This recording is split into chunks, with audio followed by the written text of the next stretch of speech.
So dear friends, మిత్రులందరికీ మన ఛానల్కు స్వాగతం.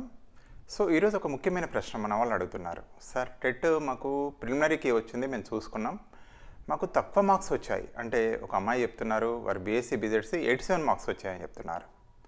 ఇంకొందరేమో 75 వచ్చాయని చెప్తున్నారు, కానీ 100 బిలో వచ్చాయని చెప్పేసి దిగులుగా ఉన్నారు.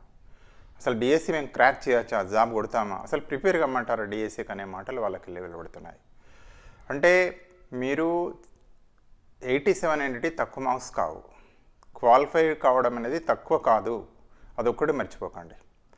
డిఎస్సి టెట్లా ఎన్ని మార్క్స్ అన్నా రానియండి, దయచేసి మీరు క్వాలిఫై అయితే క్వాలిఫై కావడం అనేది ఫైనల్కి వెళ్ళడమే. మీరు అసలు యుద్ధం అంతా ఫైనలే కదా, డిఎస్సీ కదా అసలు యుద్ధం అంతా. మనం డిఎస్సి 80 మార్కులు, అది మర్చిపోవద్దు, 80 మార్క్స్. సో మీకు ఎన్ని వచ్చినాయి, కొన్ని అన్నారు, కొందరు అన్నారు నాకు తగ్గినాయి అని కూడా చెప్తున్నారు. వరి కాకండి, అంటే ఒకసారి పేపర్ టఫ్ వస్తుంది, ఒకసారి పేపర్ ఈజీగా వస్తుంది, రకరకాలుగా ఉంటుంది, మీకు తెలిసిందే.